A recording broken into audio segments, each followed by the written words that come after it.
Assalamualaikum warahmatullahi wabarakatuh. Selamat berjumpa kembali para pemirsa dan pendengar di seluruh Nusantara. Semoga kalian selalu dalam lindungan Tuhan Yang Maha Kuasa. Kembali lagi dengan Jagat Horor, channel yang menyajikan kisah misteri, kisah horor, dan kisah gaib yang dikemas dalam visual gambar. Kali ini dengan cerita yang berjudul Mendapat Undangan Hajatan Demit. Selamat mendengarkan. Suara azan zuhur baru saja berkumandang ketika suara sound system sayup-sayup terdengar mengalun dari kejauhan terbawa angin, sebagai pertanda ada orang yang lagi hajatan.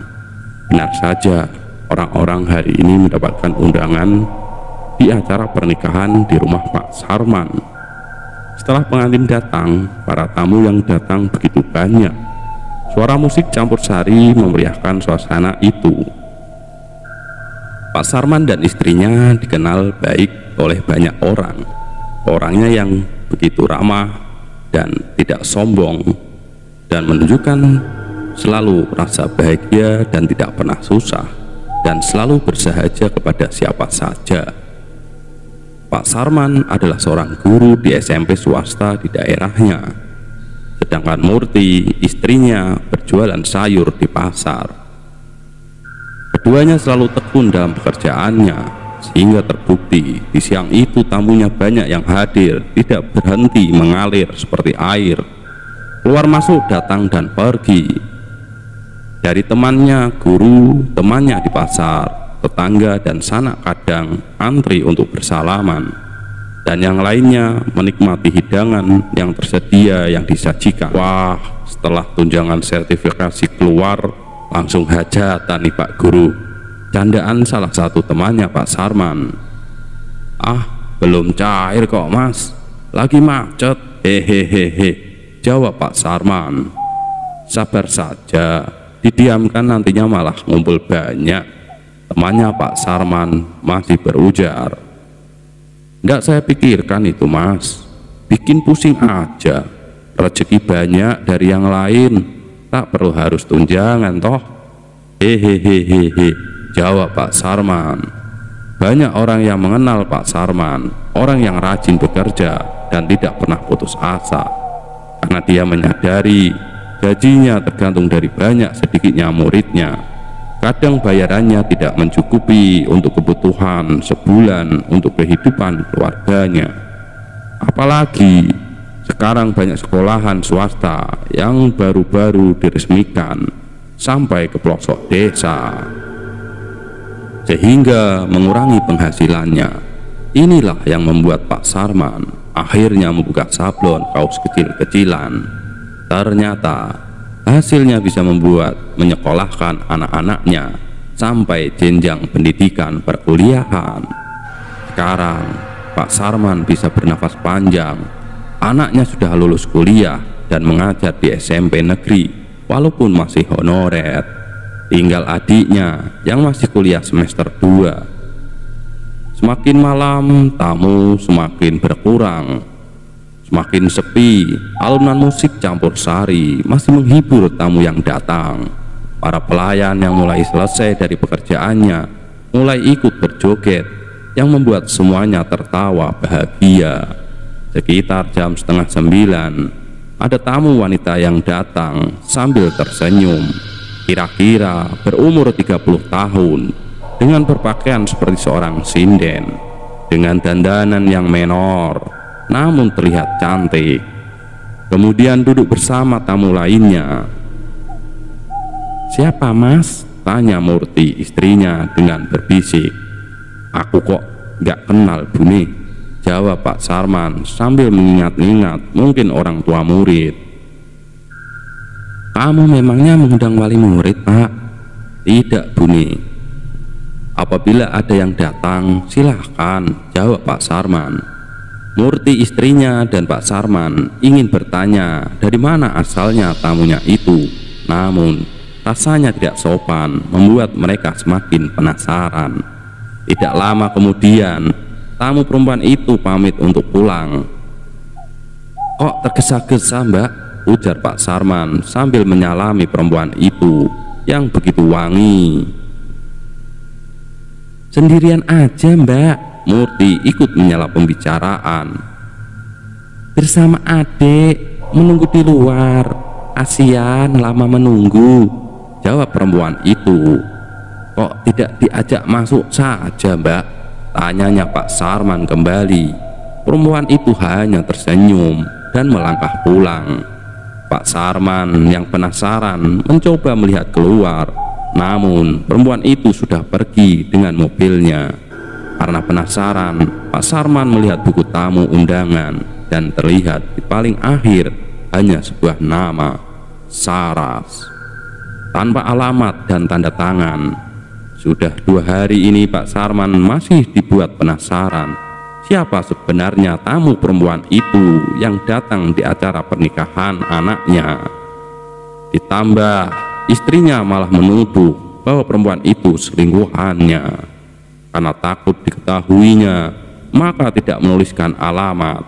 Pak Sarman sudah bilang dia baru mengenal dan melihatnya, perempuan itu yang begitu cantik di mata Pak Sarman. Namun istrinya masih tidak percaya. Ingin membuktikan tuduhan istrinya salah, Pak Sarman mencari informasi dan bertanya kepada tetangga dan teman-temannya. Namun tidak ada yang tahu.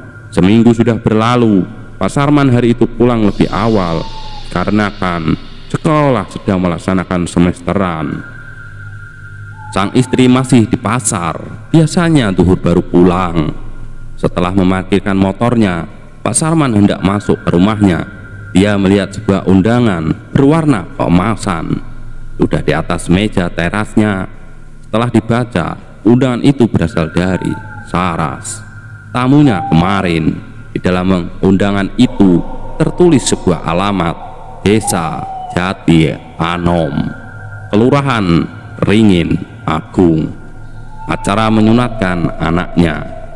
Ini loh undangan dari Saras, perempuan cantik yang datang di acara pernikahan anak kita kemarin. Sarman berkata kepada istrinya. "Siapa yang ngantar, Mas?" tanya istrinya dengan singkat. "Tidak tahu, aku pulang sudah di teras meja," jawab Pak Sarman. "Kapan acaranya itu, Mas?" tanya istrinya kembali. "Besok hari Minggu jam 6 sore. Kamu ikut sekalian ya," jawab Pak Sarman kepada istrinya. "Nanti lihat situasinya dulu, Pak," jawab istrinya sambil berlalu ke dapur. Pada hari Minggu berikutnya, setelah selesai sholat maghrib, Pak Sarman berpakaian rapi yang berniat menghadiri undangan dari Saras. Ternyata Murti istrinya tidak bisa ikut dikarenakan harus menghadiri pengajian ibu-ibu PKK di rumah Ibu RT. Karena Murti tidak bisa ikut, akhirnya Pak Sarman berangkat sendiri dengan mengendarai motornya yang sebentar lagi selesai waktu angsurannya. Setelah sampai di daerah Desa Ringin Agung yang sebenarnya masih satu kecamatan sama desanya, suasana semakin gelap dikarenakan tiba-tiba langit mendung. Awan hitam yang berarak-arak semakin lama semakin menebal. Semoga saja jangan turun hujan dulu, Pak Sarman berdoa dalam hatinya. Sepeda motor terus melaju ke Jati Anom yang jalannya belum tersentuh aspal, yang melewati hutan sengon yang luas. Sesekali Pak Sarman menoleh ke kanan dan ke kiri. Sesaat kemudian Pak Sarman melihat lampu terang dan sebuah panggung di sebelah selatan desa itu. "Apa itu rumahnya Saras ya?" batinnya Pak Sarman yang segera berhenti dan memarkirkan motornya. Suasananya sangat sepi, tidak terdengar suara sound system sama sekali. seperti adatnya orang yang punya hajatan. Pak Sarman kemudian bertanya kepada orang sekitar, apa benar rumah yang lampunya terang benderang itu rumah Ibu Saras? Yang ditanya hanya mengangguk, kaku, dan pelan seperti zombie. Namun Pak Sarman tidak curiga sama sekali. Kemudian melangkah menuju rumah itu. Kedatangannya disambut sendiri oleh Ibu Saras. "Oh, Pak Sarman, silahkan masuk, silahkan duduk, Pak," sapanya Saras dengan ramah dan lembut. Kemudian mereka bersalaman. Pak Sarman kemudian duduk di sebelah timur paling pojok. Matanya melihat sekeliling. Ternyata Saras termasuk orang yang kaya. Rumahnya gedong, mewah dan besar, luas sekali. Tamunya banyak sekali, datang silih berganti. Namun terlihat aneh antaranya tamu satu dengan tamu yang lainnya. Mereka seperti tidak saling mengenal. Mereka tidak saling bercanda ataupun berbicara. Mereka hanya diam seperti saling tidak kenal. Dan yang terlihat aneh, tamu-tamunya itu berpakaian sama, baju putih dan celananya hitam. Apa mungkin mereka kelompok paguyuban sekitar sini? Itulah pertanyaan Pak Sarman dalam batinnya. Pakaian Saras juga sama seperti waktu datang ke acara pernikahan anaknya. "Silakan Mas Sarman, dinikmati sajiannya," suara Saras berkata sambil memberikan sepiring rawon. Sambil tersenyum kemudian berkata, "Kok Ibu tidak ikut, Mas?" Kemudian Pak Sarman menjawab, "Kebetulan sekali tadi ada acara pengajian ibu-ibu PKK, Bu Saras." Jawaban dari Pak Sarman. Karena belum lapar, makanya rawon tadi ditaruh di sebelahnya. Kemudian setelah Bu Saras keliling-keliling menerima tamu, kemudian kembali dan duduk di sebelah Pak Sarman. Tercium dari aroma tubuhnya bau bunga kamboja yang membuat Pak Sarman tiba-tiba merinding. "Silahkan Mas, rawonnya dimakan, jangan dilihat saja," Saras berkata kepada Pak Sarman. Kemudian karena tidak ingin mengecewakan tuan rumah, Pak Sarman mengambil rawon tadi dan mulai menyendok dan membaca doa dengan lirih. Bismillahirrahmanirrahim. Namun sendok hendak diangkat ke mulutnya, tiba-tiba tendanya bergoyang seperti ada gempa. Semua tamu berteriak dan berlarian sambil menutupi kuping mereka. Begitu juga tuan rumah si Saras berteriak-teriak, "Panas, panas, panas." Tiba-tiba kepalanya Pak Sarman pusing, penglihatannya menjadi ngeblur. Apa yang dilihatnya berubah semuanya, tidak seperti yang tadinya. Tenda yang megah dan terang benderang tiba-tiba menjadi gelap gulita. Saras dan tamu undangan lainnya tiba-tiba berubah bentuk dan wujudnya. Ada yang berwajah rusak, matanya besar sebelah, mulutnya robek lebar sekali, dan lidahnya panjang, giginya besar-besar seperti linggis. Ada juga yang payu udaranya panjang sampai ke tanah. Pokoknya mereka menakutkan sekali, mengelilingi tempat duduknya Pak Sarman. Dan tidak lama kemudian Pak Sarman yang hanya ketakutan, tidak bisa apa-apa itu, langsung jatuh pingsan, tidak sadarkan diri. Ketika sadar, ternyata dirinya sudah di tempat tidur rumahnya, dikelilingi tetangga dan keluarga. Tadi pagi Pak Sarman ditemukan petani yang mau berangkat ke sawah. Setelah petani itu meminta pertolongan warga dan ada yang mengenalinya, kemudian diantar ke rumahnya dengan dinaikkan mobil pick up. Pak Jumari, tetangganya yang sedari tadi menunggui, kemudian berkata, "Ini lihat fotonya," sambil menyodorkan HP-nya. "Foto apa, Jum?" tanya Pak Sarman yang masih berbaring. Terlihat hanya kursi dan meja. pas acara pernikahan anaknya. Ketika kamu hajatan dulu, itu anakku kan ikut bantu-bantu di sini. Karena melihat tamu yang cantiknya seperti Niken Salindri itu, dia foto, dan ternyata hasilnya ini yang terlihat cuman kursi dan meja. Orangnya tidak ada sama sekali. Anakku terus pulang ketakutan dan bilang sama saya.